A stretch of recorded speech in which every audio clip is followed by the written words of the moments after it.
Now, another place that's been a focus of EU migration policy is Niger. Its shared border with Libya means that Niger is a hub for migrants, both trying to reach Europe and returning from aborted journeys. It's a crossroads where the local economy has relied in part on the money brought in through people smuggling. Well, Euronews' Valérie Goria travelled to Agadez, Niger, to find out more about the situation there. Scores of pickup trucks converging at the Agadez checkpoint in central Niger. A familiar scene in an area known as a migration hub for many seeking to reach Europe through Libya. But these travellers have just made their way back to Niger, fleeing hell in Libya. What happened is indescribable. We can't talk about it because it's so bad. The number of crossings towards Libya fell after Niger cracked down on people smuggling and irregular migration. This was a blow to the local economy. EU-funded projects to offer alternatives to the migration business benefited only a few. This man says he had no choice but to take up people smuggling again, despite the risk of being arrested and taking more dangerous routes. There are armed people everywhere in the bush. We have to take detours to avoid bandits. It's longer and more dangerous. We know it's dangerous, but for us, the biggest danger is not being able to feed your family. So now we're entering one of the so-called ghettos outside Agadez, where the candidates to the trip to Europe through Libya hide out until smugglers pick them up. These young people are determined to make the crossing. They say nothing can stop them if things don't improve in their countries. There are thousands of youths ready to go, because there's nothing to keep them in their countries. They're prepared for anything. They'll always be ready to risk their lives.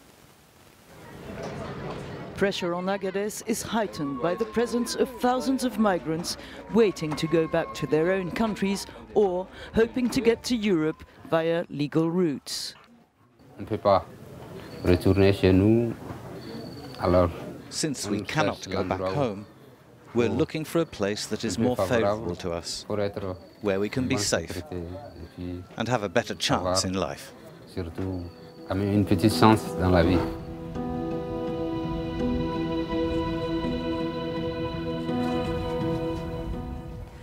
And remember, you can watch the full report from Insiders on Euronews this evening at 8:40 CET.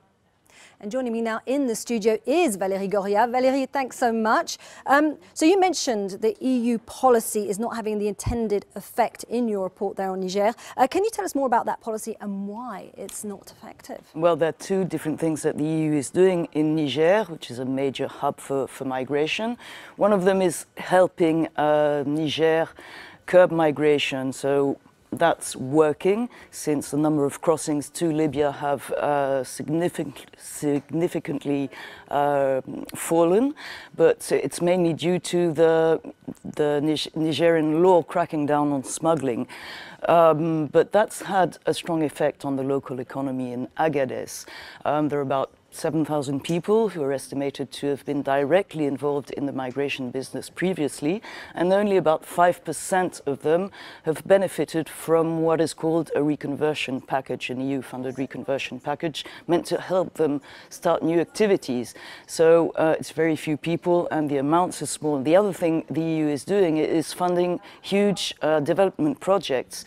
And that's taking time for the effects to be felt by the population itself. And what people are saying now is that the main beneficiary of EU policies in Niger is the EU.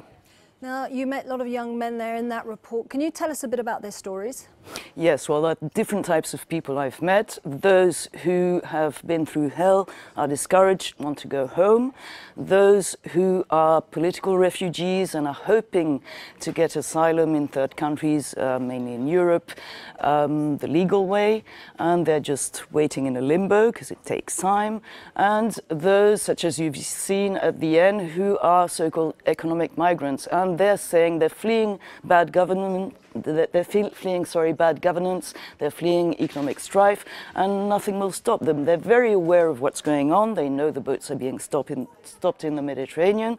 They know there are troops in the desert. They know they risk their lives. But as long as nothing is done to help them stay in their own countries and find opportunities there, they will still keep leaving.